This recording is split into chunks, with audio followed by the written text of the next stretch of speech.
Hi guys, Yacca here.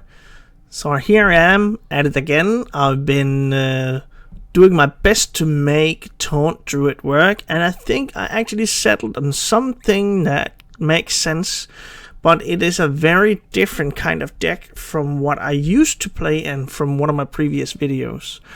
So this one is very fast. It plays into the Taunt synergy as well, but it is very fast and resembles a lot the kind of token play style that is of Token Druid, but you do have some favored matchups both against Token Druid, and right now I haven't, in this exact build, I haven't played against Hunter, but all the previous iterations of this deck has worked really well against Face Hunter. You simply have too much stuff on the board and they will not be able to handle that, and you have a lot more life than on your minions than the regular Token Druid build. So this is really a solid list, and I'm just shy of 20 games on this last iteration. But if I look towards how the deck has fared, it is roughly around 50% win rate across all the iterations. I have even more than what you see here, and it is still around the 50%. But this one here, I started playing that over a few days ago, because I really had this iteration before did really not work. So I switched it up, and if you only look at the stats on this exact build, we are at approximately 69% win rate. Again, of course, a larger sample size will show that this will probably decline, but it is definitely something that is decent. And you do have to be aware of how to exactly play the deck, and I will get into that in just a moment. But this deck seems to work just fine, but it is very different from the deck I've showed you in the past. And you have to absorb a different strategy than what you saw from like a high value Taunt Druid build. This is completely different. Let's have a look at the deck, and then you'll get to see the deck in action in some of the gameplay that I do have. So if we look at the deck, we have this Yacca Druid here. I have a bit of mana cheat in the beginning, but it is very low curve, as you can see here. I top it up at some of the regular token generation and like some of the synergies that you have behind the tokens with the arbor up, and you also have the solar eclipses in here. But what you really want to do is that you don't really have a turn 1 play, but if you do get an Innovate or a Lightning Bloom, you need to get on the board really fast, because at turn 5 to 7, something like that, you will probably run out of steam. So you are really a very aggressive deck as opposed to the build that I had in the past. The real crazy cards that you have in here is the Razorman Battle Guard. That's your bread and butter of the deck. So if, for instance, if you are on coin and you do have another taunt minion, then you can Razorman Battle Coin into Razorman Battle Guard and drop one of your 2-cost taunts for free. And you do have a certain amount in here. You have your 2 Annoyatrons, Bonjour Brawler, and your Toad of the Wilds. So 6 minions, 6 cards, which allows you to do a massive turn 1 play.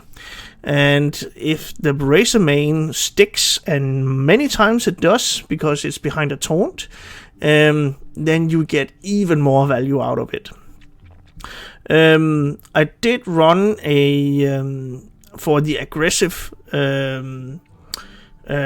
mindset of the deck. I did run a the Murloc.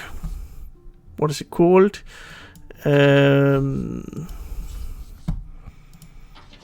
Just got nerfed. Crab Rider, of course. How can I forget? I did run Crab Rider in here, and it worked really well. because you were able to buff it up, and you could do stuff with that, and the Wind Fury aspect is really amazing. But if you don't have Wind Fury sticking on that minion specifically, then you cannot run that in here. So I had to cut it, and I actually put in some Bone Chewer Brawlers instead, and that works really well. But you do still have that opportunity to have a Wind Fury minion to completely pop off on the board, and that is through Speaker Ghidra. That has really won me some games because it is difficult to deal with. And if you, for instance, on turn 3, you start maybe with a Lightning Bloom or Innovate Coin, stuff like that, then you drop Speaker Ghidra, and then maybe you could drop a Mark of the Wild. So you get a 2-spell buff on Speaker Ghidra. And if you even drop that on the Speaker Ghidra, then you already have like a +4, +5 buff on Speaker Ghidra on turn 3. And that's not something any deck can deal with. Also, Hysteria has been nerfed now, and that pushes this deck into a even better place. Having that said, the decks that you are struggling with is the control decks. So you have your Warlock, which is not really prevalent in the meta right now. You have your Priest, which is not all that hyped up as it is right now either. And then you do have Mage, which you are struggling with because they have so much board interaction. They have so many things that can deal with the board. You can win against mages, and that's also why I put in Occult Neophyte, because it does not seem like mage has been nerfed in a way where you do not see that anymore. But if you aren't running into mages, this is really a tech spot, and you can, for instance, drop in an Ooze if you see more weapons and stuff like that. Other than that, the list is kind of solid. If you don't have Goth Rune Totem, you can switch that out as well. But I do have some good results with him. It's just not something that you will get some value out of each and every time that you play with him. Kazakus is always good, and having you can get a taunt golem that you can maybe discount with a Razor Main, or you can get it back another copy with the Mark of the Spike Shell. That is really a powerful play as well. Then that's also something to consider. I think I talked a little bit into the different synergies, and you have a little bit of you can prolong the game maybe just a little bit with Twilight Runner to get that push into lethal. But if you are getting into the later turns, then you will run out of steam. Your opponent will have answers, so you need to be fast. You don't want to trade too much, and fortunately you have a lot of taunt minions, so your opponent actually has to trade into certain minions, and that really suits the gameplay of this deck perfectly. So it's not a tier 1 high tier deck, but it really works, and I have people playing against me in Legend, like a friend requesting me and saying, hey, could you drop me the deck code for this exact build, and it looks really cool and stuff. So there's some potential in here, but if you look at HS Replay and the stats in there, there's no Taunt Druid that actually, if you look at popular decks, there's no one in there. So if you want to popularize, that's difficult to say. If you want to make this deck popular, this is a good way of trying to do that. I'll stop the rant now. I said a bunch of stuff. You'll get to see some gameplay, but do remember to subscribe to the channel. Hit that thumbs up if you do like the content, and stay tuned for even more. Maybe other decks than the Taunt Druid, but this one seems to work. And let's head on into the gameplay. Alright, as you can see, there's no data for the deck, as there's almost no one playing this. But what you really want to do, from my experience, is that you always want to keep or mulligan for Razorman Battleguard, and then you want to see if you can get a taunt minion that costs 2. There we go. So this is the perfect start. You even have a nature spell, which buffs the toad.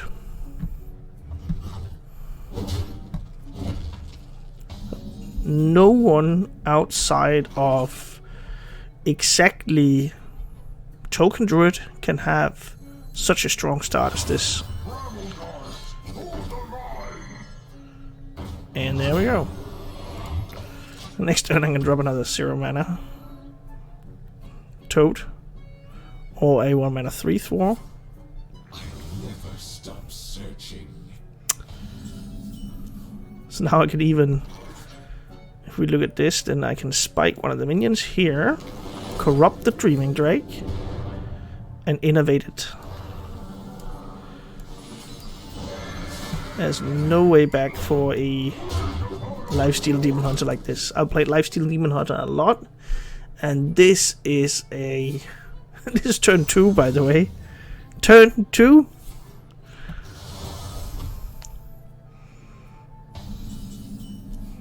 Another innovate. Inconvenience.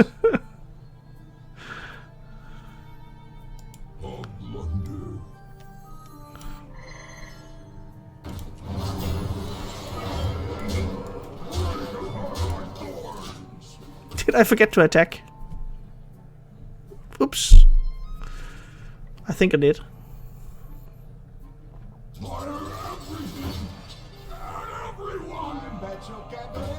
Let's see, he's gonna heal a lot. No. Okay. Huge misplay.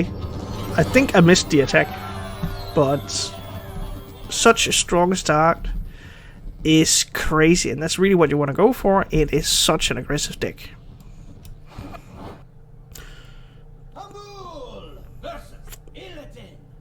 Ooh, 1,000 win one.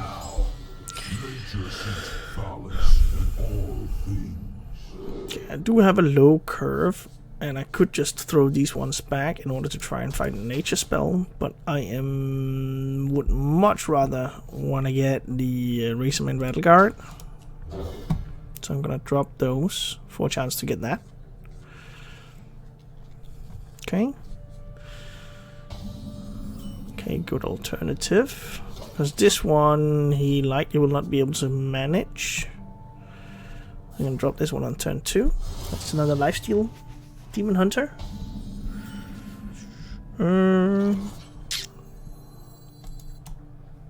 Yeah, I think this one is best.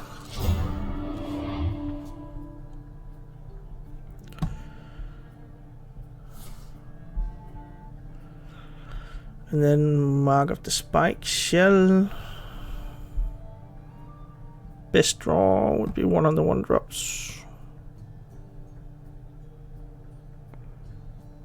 Or like Innovate maybe.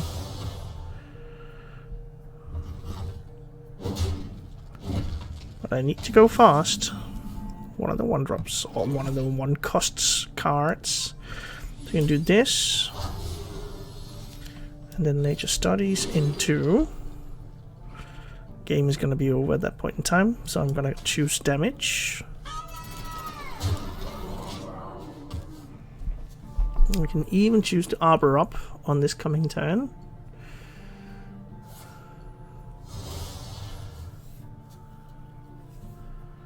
Best case for him, would that be I-Beam maybe?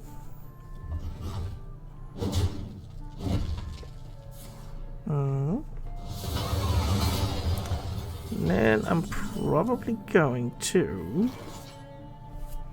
Could do this.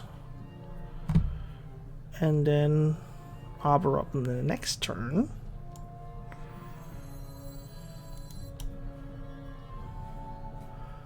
So he has used his Illidary Studies, he used I-Beam on that one. So this turn he cannot coin into the skull, so I'll wait with that one and then drop these 2 guys.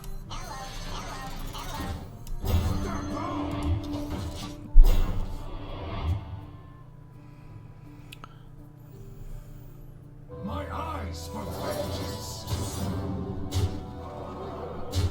Okay. Then Cold Neophyte is probably the play.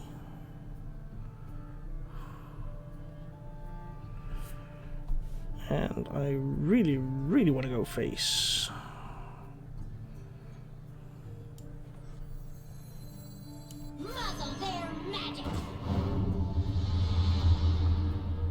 I'll just go for Maga the Wild. There need to pressure him somewhat now. And then Arbor up. Adorable Infestation would be the best one, because then I can use that and Arbor up on the next turn.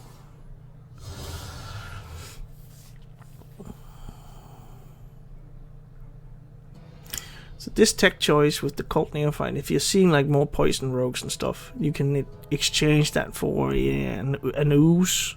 So it's really a tech spot. But I'm still seeing... What?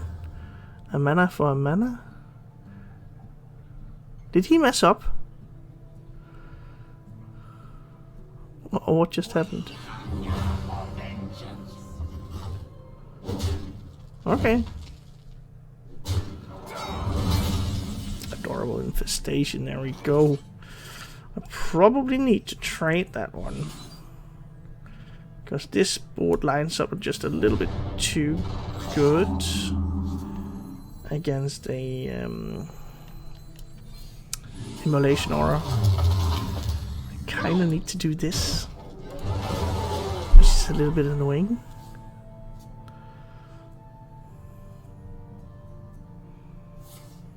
Okay. Now I can do a skull. It's a very specific combination of cards to deal with the board. Or else it's lethal, 17 and 4 in hand. There we go! We have done it again, boys.